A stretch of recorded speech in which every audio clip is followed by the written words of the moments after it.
trans. Everything is trans. And this fact, you see, is constantly overlooked. That anything in the world, whether it's inanimate or animate, whatever it may be, is there by virtue of being in a transactional relationship. Not with something else, but with everything else. A human being, of course, has ever so many relationships. They're very complicated. A person, say, we call a doctor, is not only related to his actual work of doctoring, but he may be also a father related to a family. He's a citizen related to a community in other ways than as the doctor, and so on and so forth.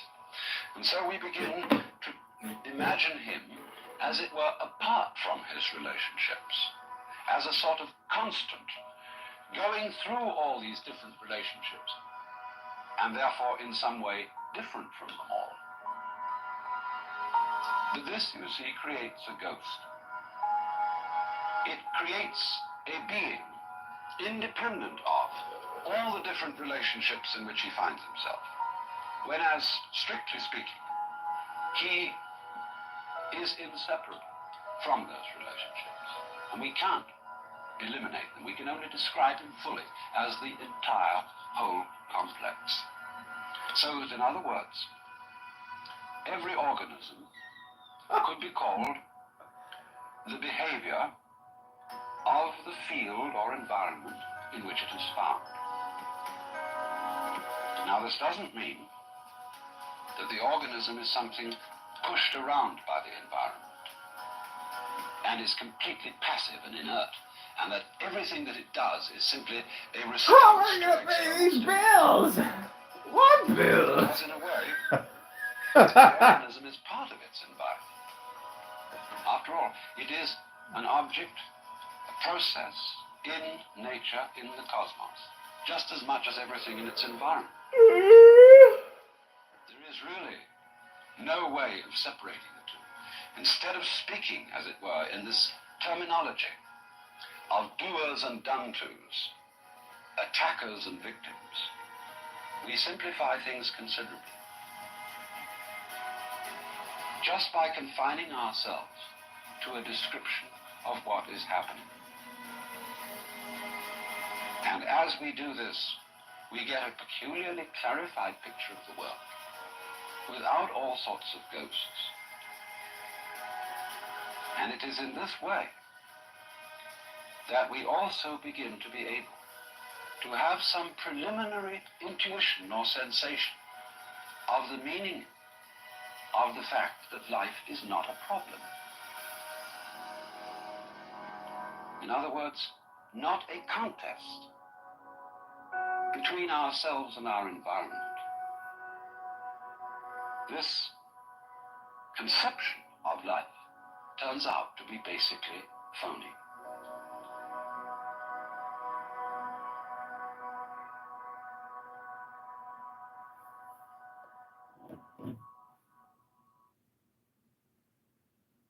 Oh, let me know if it looks over.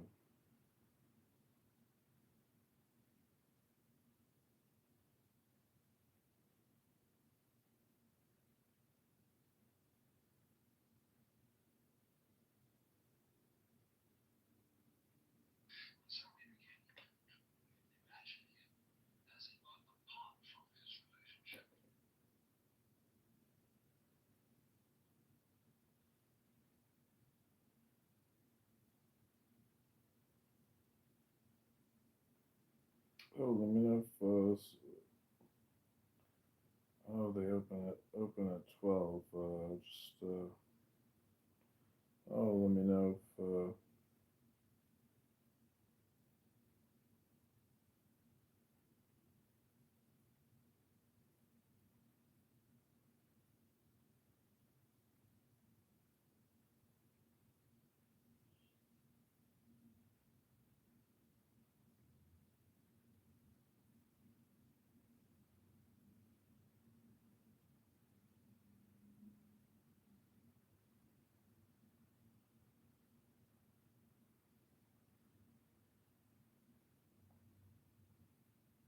Oh, should we do one?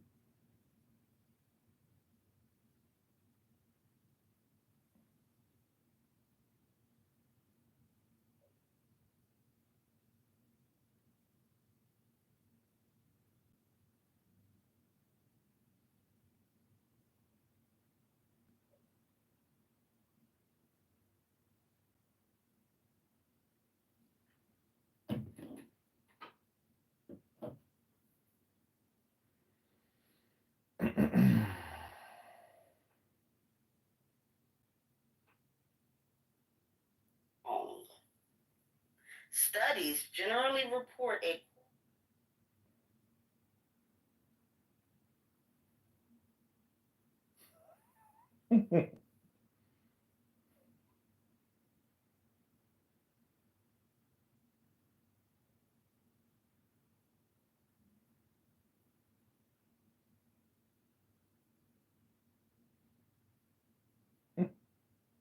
Good morning, ugly people who like to bully ugly women online. Oh my god, these comments are hilarious.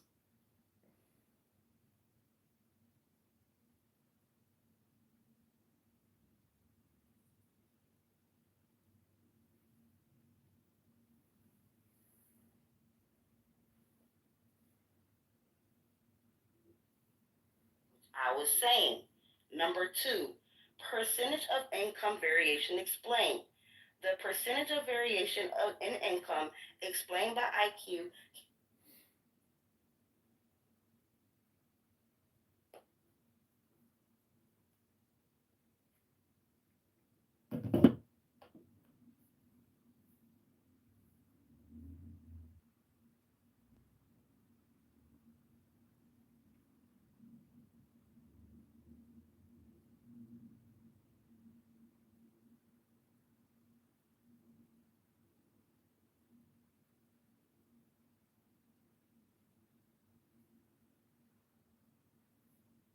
the tech expressionism or tech expressionists, and there's been a bunch of art critics who have been arguing about whether or not we're a movement, and we just kind of laugh about it. We're like, okay, you guys go talk about that and stuff. We're just a community. We just have fun. Bye.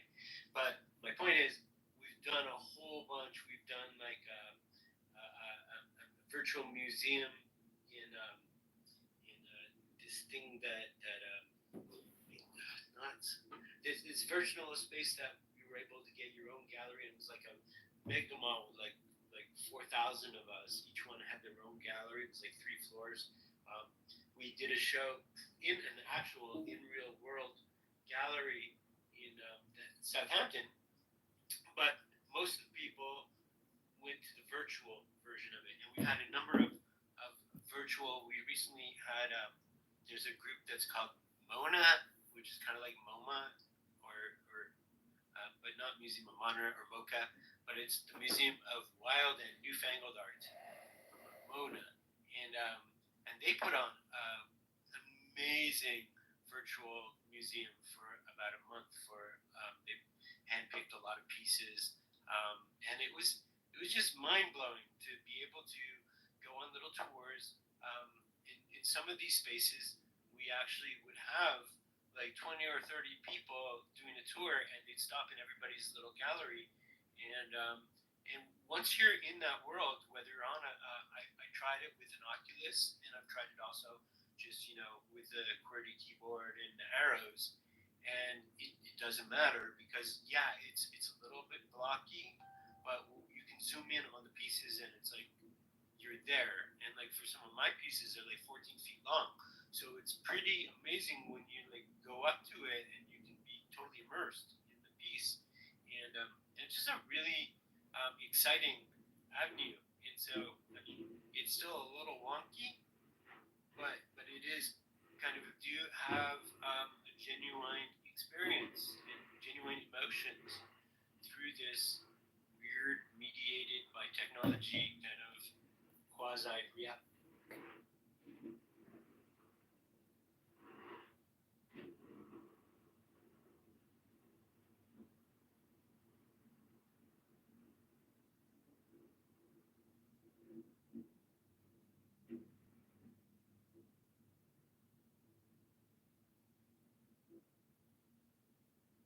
Okay, so this is the Book of Wisdom or Folly by Alistair Crowley. What up, Feta? I'm about to read a book, Feta. Do you know what a book is?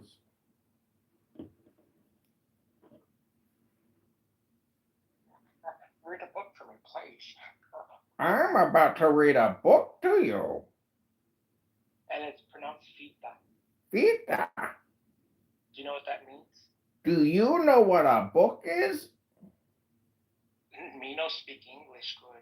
I know who this is. This is that horrific N-word using F-word N-word named Pussy. You're the devil, Pussy. Get out of my house. No, Stop don't be ridiculous, obsessing baby. over It's me. You're It's obsessed Whoopi with Goldberg. me. upset You're with Whoopi obsessed Goldberg. with me. Obsessed with me.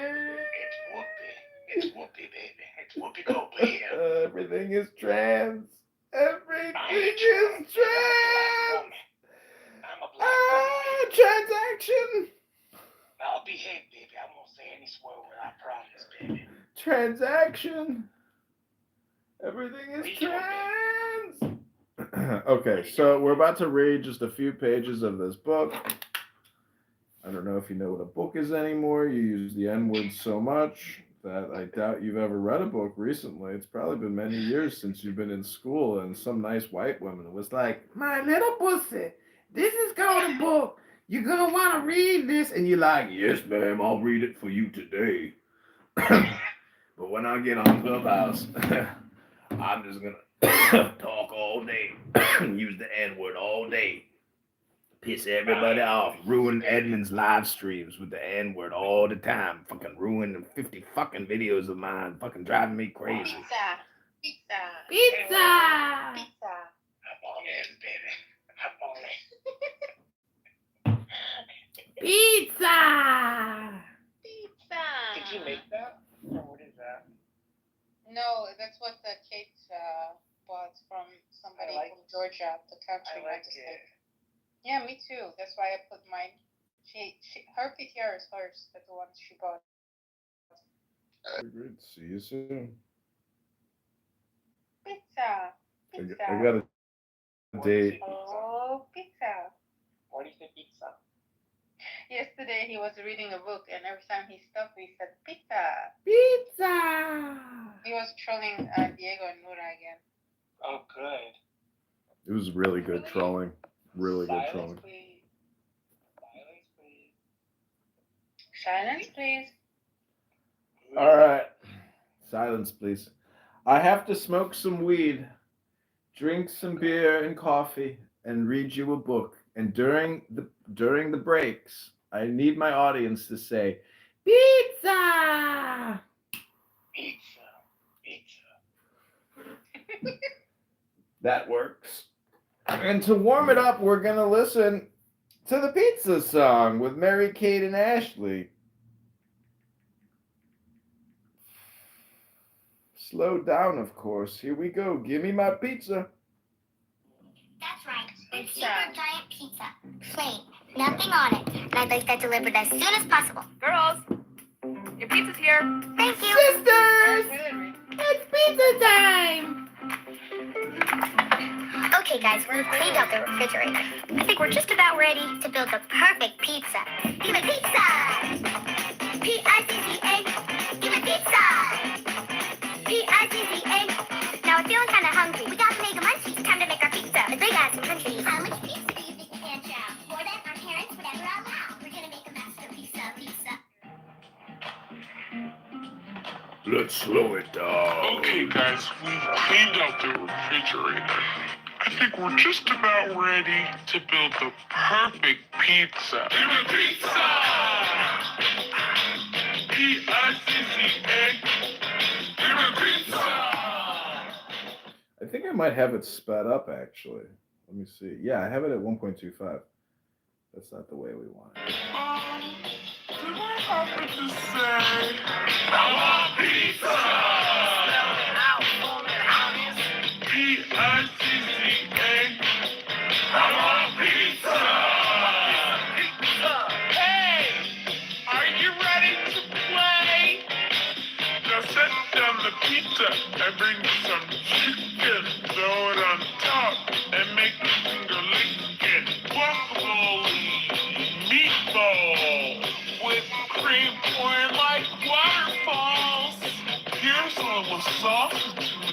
cream like waterfalls. That's very weird. It is a super weird video. Oh, did my audience leave? I need my pizza, people. Oh, they wanted to go have their own private little side condos. Okay, we're going to read just a few pages from this book. I don't care if anybody joins us. I'm doing this for myself. Lech lecha. This is called The Book of Folly. In Hastings with little left but pipe and wit.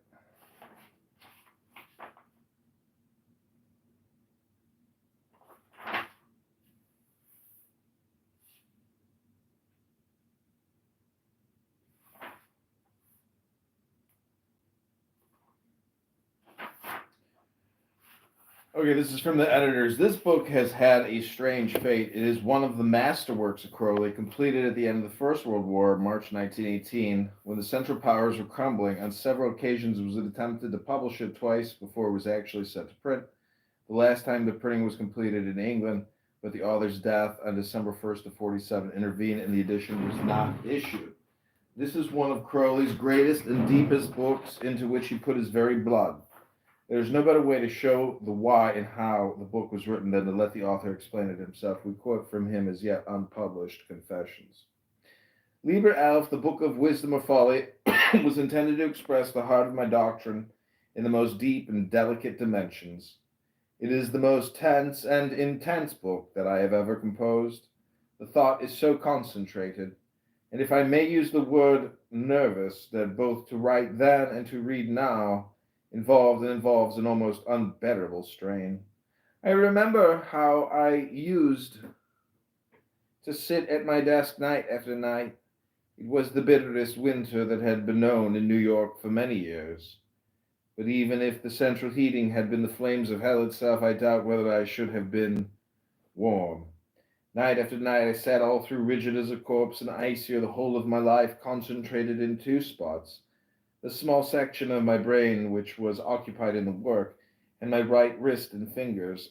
I remember with absolute clearness that my consciousness appeared to start from a perfectly dead forearm. The book is written in prose, yet there is a formal circumscription more imminent than anything which would have been possible in poetry. I limited myself by making a point of dealing thoroughly with a given subject in a single page. It was an acute agony, similar to that of asana, to write, and the effort removed me so far from normal human consciousness that there was something indiscibly ghastly in its naturalness when I got into bed in full daylight in the hope of acquiring a particle of warmth from the complacent camel. When he began writing Liber Aleph, Crowley thought he was addressing it to his magical son, Oivvio, whom he then believed would be the child prophesied in the Book of the Law. In several ways he strove to help this son in his progress, thereby he was fulfilling the very prophecy in the book. It shall be his child, and that strangely. Let him not seek after this, for thereby alone can he fall from it. Up to 1919, events allowed Crowley to persist in his belief that Oivvio would be the child promised in AL, although in the Semitic writing of Liber Aleph itself he had foreseen, see chapter 166, the truth of this matter. From then on, things began to happen that forced Crowley to become doubtful against his very wish and hope. By 1924, it became conclusive that Oivvio, motto of the sun, assuming the grade of Magister Templi, had failed to annihilate the personality completely. What would matter this to the secret chiefs who spun the web about the scribe, so that, motivated by all the wealth of love in his nature, he should strain in this mighty effort? For in one sense, Liber Aleph is addressed to the child of the great wild beast, and the child of man is mankind, and in another sense, the child promised in AL shall yet arise in its own good time. Therefore, for that child and its brothers and sisters everywhere, we are now issuing this work at a time when the sense of frustration in all continents of the globe has led almost to a vision of complete chaos.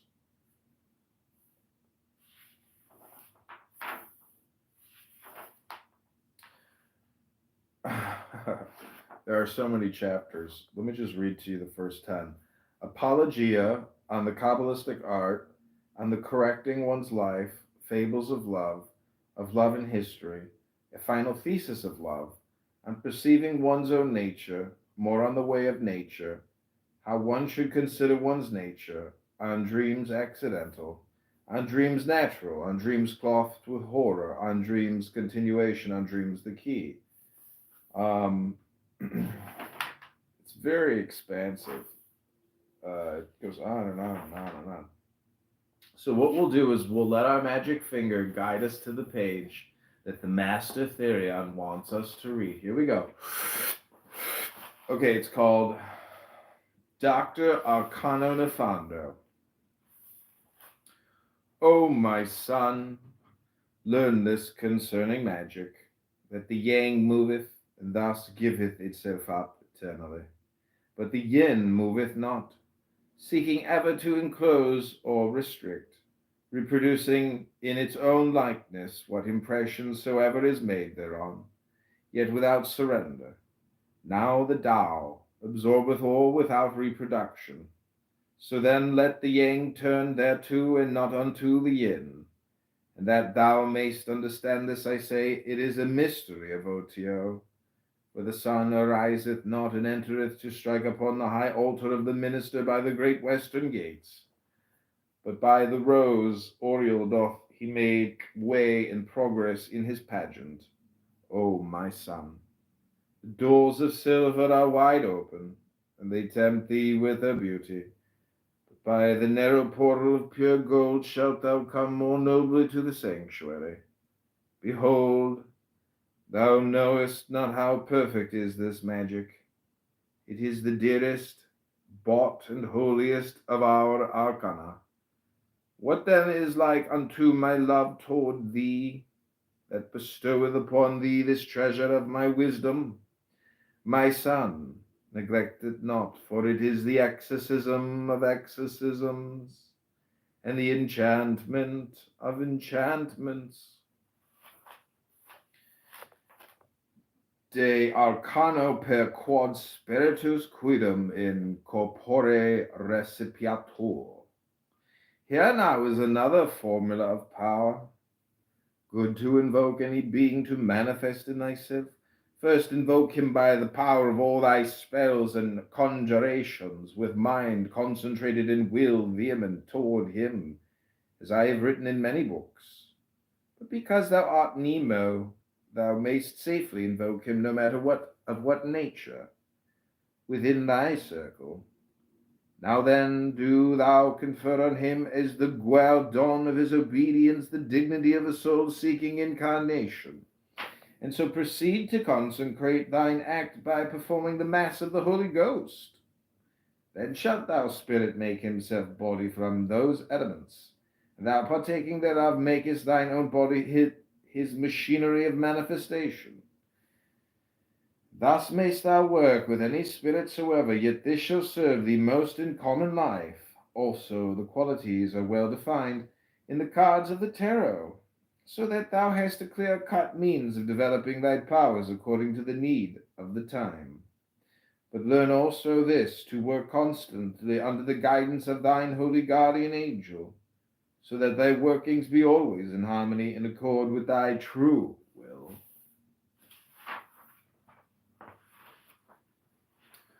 Okay, I'm going to look at the index of the chapters and try to find something interesting.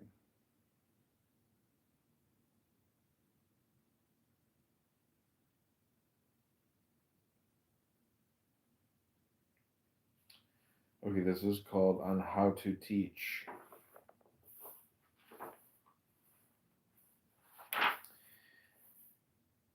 De modo disputandi. Now, in this training of the child is one most dear consideration, that I shall impress upon thee as in conformity with our holy experience in the way of truth. And it is this, that since that which can be thought is not true, every statement is in some sense false, even on the sea of pure reason, we may say that every statement is in some sense disputable. Therefore, in every case, even the simplest, the child should be taught not only the thesis but also its opposite, leaving the decision to the child's own judgment and good sense.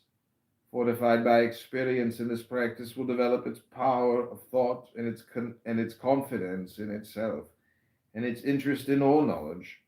But most of all, beware against any attempt to bias its mind on any point that lieth without the square of ascertained and undisputed fact. Remember also, even when thou art most sure, that so were they sure who gave instruction to the young Copernicus. Pay reverence also to the unknown, unto whom thou presumest to impart thy knowledge, for he may be one greater than thou.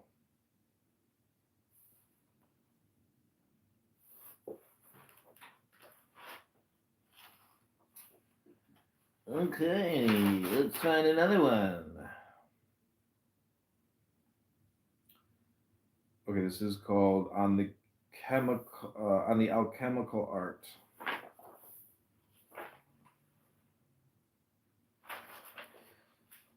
De machina magica. Lo, I put forth my will. My pen moveth upon the paper, by cause that my will mysteriously hath power upon the muscles of my arm, and these do work at a mechanical advantage against the inertia of the pen.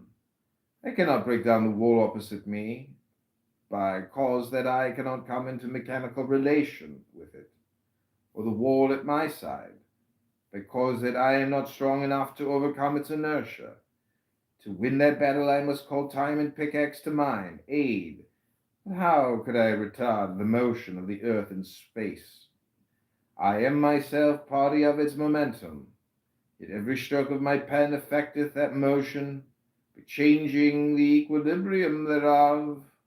The problem of every act of magic is then this, to exert a will sufficiently powerful to cause the required effect through a menstruum, or medium of communication. By the common understanding of the word magic, we yet exclude such media as are generally known and understood. Now then, O my son, will I declare unto thee first the nature of the power, and afterward that of the medium.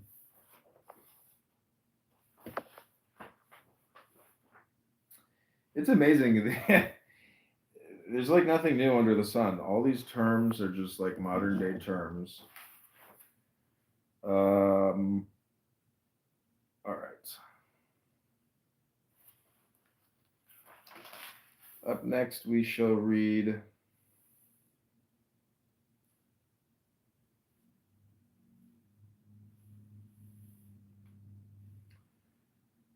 on the unconscious or libido.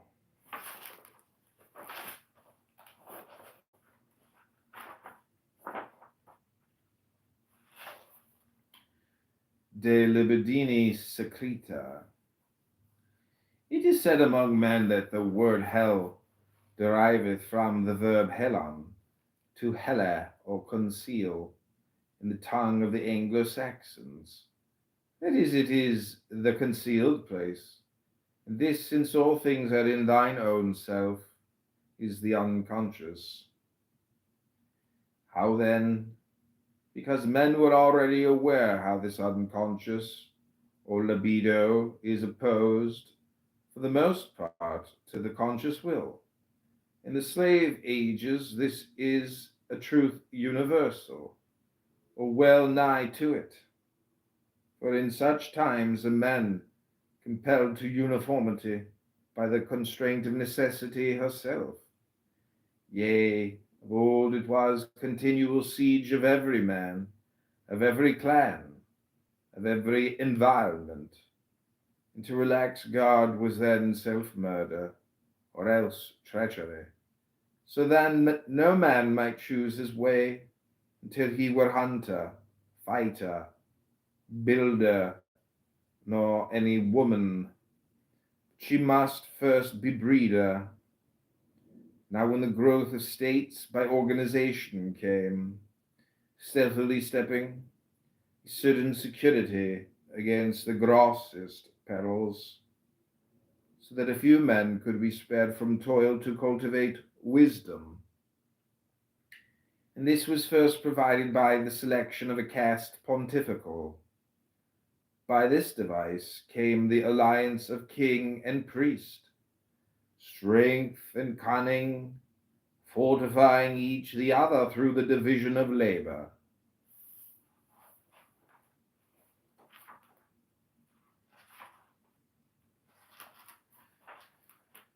That was page 124 on the unconscious or libido.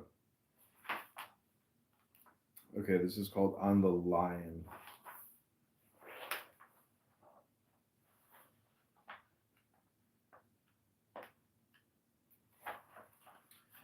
De Leon.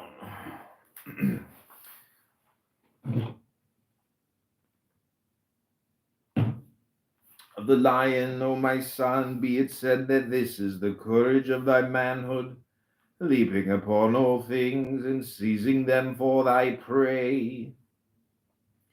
His letter is Teth, whose implication is a serpent, and the number thereof 9, whereof is Ob, the secret fire of Obeah. Also 9 is of Jesub, uniting change with stability. But in the book of Thoth he is the Atu called strength, or more truly lust, whose number is 11, which is Od, the light Odic of magic. Therefore is figured the lion, even the beast, of our Lady Babylon, astride of him, that with her thighs she may strangle him. Here I would have thee to mark well how these our symbols are cognate, and flow forth the one into the other, because each soul partaketh in proper measure of the mystery of holiness, and is kin with his fellow. But now let me shew how this line of courage is more especially the light in thee, as Leo is the house of the sun, it is the father of light. And it is thus that thy light, conscious of itself, is the source and instigator of thy will, enforcing it to spring forth and conquer. Therefore also is his nature strong with hardihood and lust of battle.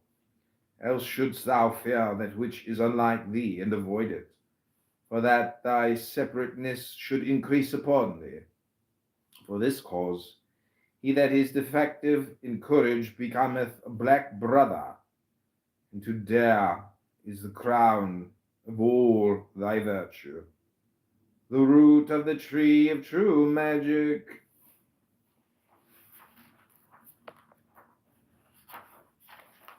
Okay, this is the last reading I'm going to do from this book. Okay, we're going to read further on the lion. Altera de Leone. Lo! In the first of thine initiations, when first the hoodwink was uplifted from before thine eyes, thou wast brought unto the throne of Horus, the lord of the lion, and by him enheartened against fear.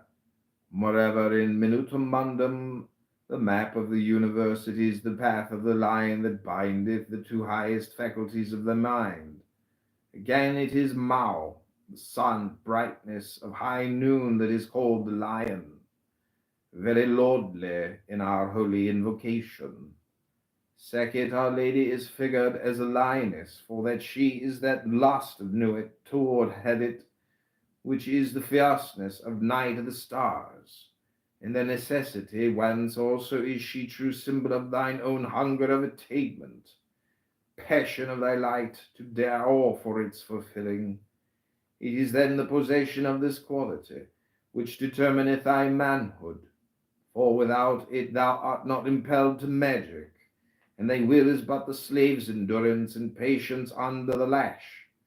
For this cause, the bull being of Osiris, was it necessary for the masters of the eons to incarnate me as more especially a lion, and my word is first of all a word of enlightenment and of emancipation of the will, showing to every man a spring within himself to determine his will, that he may do that will, and no more in others.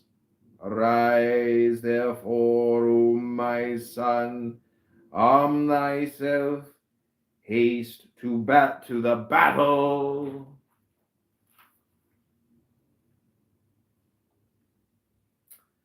Okay. Okay, this is called On the Four Virtues of the Sphinx.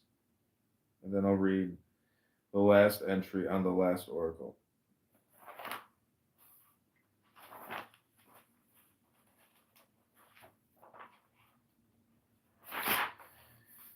See now our Sphinx, with what subtlety and art is she made whole. Here is thy light, the lion, the necessity of thy nature, fortified by the life, the bull, the power of work, and guided by thy liberty, the man, the wit to adapt action to environment. These are three virtues in one, necessary to all proper motion, as I may say in a figure, the lust of the archer, the propulsive force of his arm, and the equilibrating and directing control of his eye. Of these three, if one fail, the mark is not hit, but hold. Is not a fourth element essential in the work? Yea, soothly, all were vain without the engine, arrow, and bow.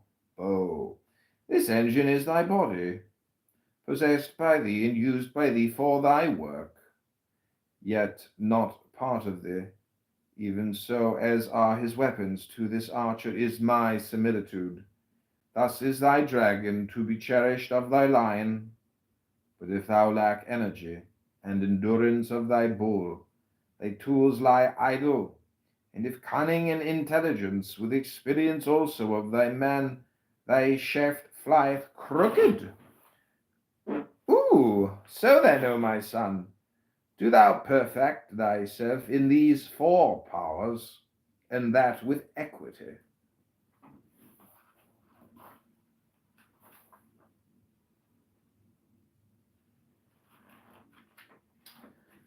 Okay, this is the last one.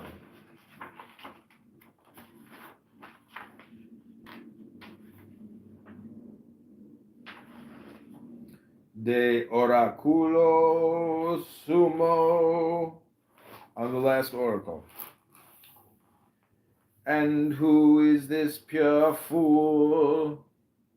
Lo, in the sagas of old time, legend of skald, of bard, of druid, cometh he not in green like spring? O thou great fool, thou water that art air, in whom all complex is resolved. Yea, thou in ragged raiment, with the staff of Priapus and the wineskin. Thou standest upon the crocodile, like Horpacrat,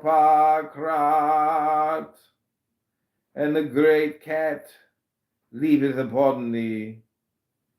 Yea, and more also I have known thee who thou art, Bacchus, Diaphues, none and two, in thy name,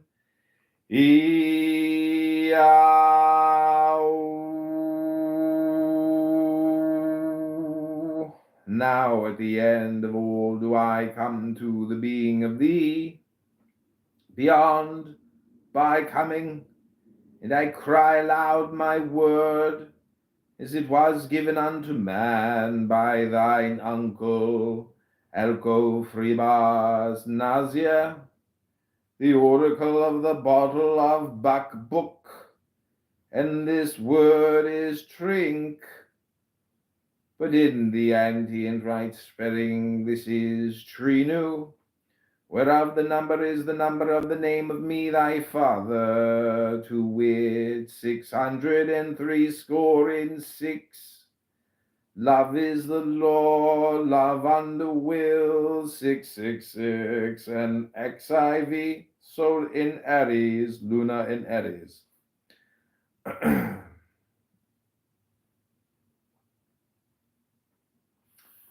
Okay, that's a reading from the Liber Aleph Val CXI, the Book of Wisdom or Folly. I bought this like leather binded book. Whoever's printing this, I mean, it's got to be in another country. It doesn't even say. In Hastings. I think this is like an eBay seller. They own like a bookshop, like a printing business. Yeah, it's called fashmailpublishers.com. Treasure of books under one roof. Demand any rare book at fashmailpublishers.com. It's pretty cool. They must have demand any rare book. If not available, give information. Our team will search and update you. Promote knowledge.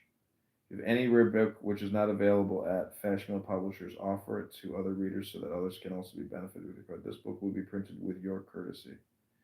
Print and publish. If you wish to get your book printed or published, we have the service for you. Customization on demand. We offer customization of books as per the demand of the customer. They are in Delhi. It's called Fashmail Publishers, Ashok Vihar, Delhi, India. Fashmailpublishers.com, distributed by Gayan Books Private Limited, 5 Ansari Road, Daryaganj, New Delhi, India. Email books@gayanbooks.com or go to gayanbooks.com. Gyan. Pretty amazing. These fuckers are printing a lot of books. It's pretty impressive. The quality of the printing is not that great. It's a little bit faded, but they do these leather bound books. Let's see how many books they have. They must have thousands and thousands. It's pretty amazing how once you get the book on your computer, oh yeah, they got a ton of books. This is from 1984. They've been doing business. Tons and tons of books. Amazing. 150 million. Largest online book database. 150 million books. Antique and vintage books and searchable database. Holy shit. These guys have been doing this for a long time. Look at all these keywords. They know all their keywords. Amazing. Online bookshop. Holy shit, they have every book you can imagine. 150 million books. Okay, we're going to look for Aleister Crowley, see what they have.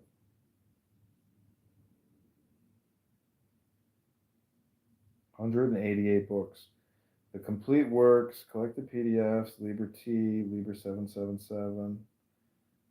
Jeez Louise. 328 pages. So yeah, they actually do an on-demand leather-bound book printing.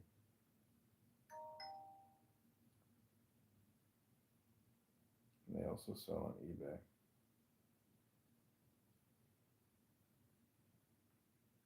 And I think that's where I got this book actually. Yeah, they have every fucking Crowley book. Wow.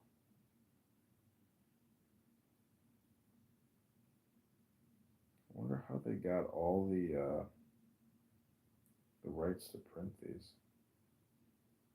Very impressive. And they charge $47 US per print, which is a lot. Okay. That's it. That's my show. This has been the book Wisdom or Folly by Aleister Crowley. This is Adrian Dittman. I hope you enjoyed my book reading. God, throbbing. Hope you guys have a fun Sunday. I'm going to go to the gym. Then I'm going to go out and have a delicious brunch with a beautiful blonde. Ruboina Shaloilim. Life is good. God is good. Hope you guys have a great Sunday. Bye.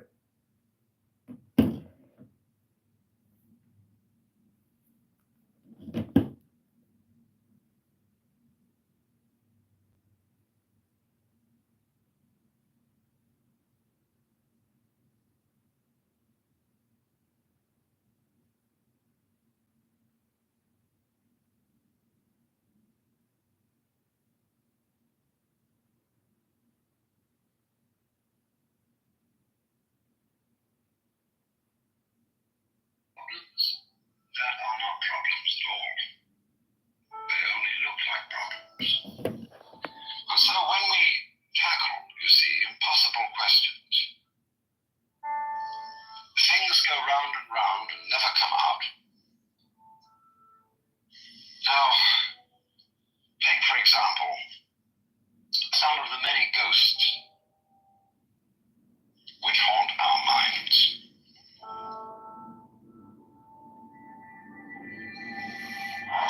We say, for example, that we all have an instinct to survive. And a lot of people thus treat the problem of life as, how am I to survive? And one might almost be a little cautious about the problem, lest they should lose the impetus to go on doing their work. But that also, impetus to go on doing your work, is another ghost. We think we're driven, you see. We think that what we do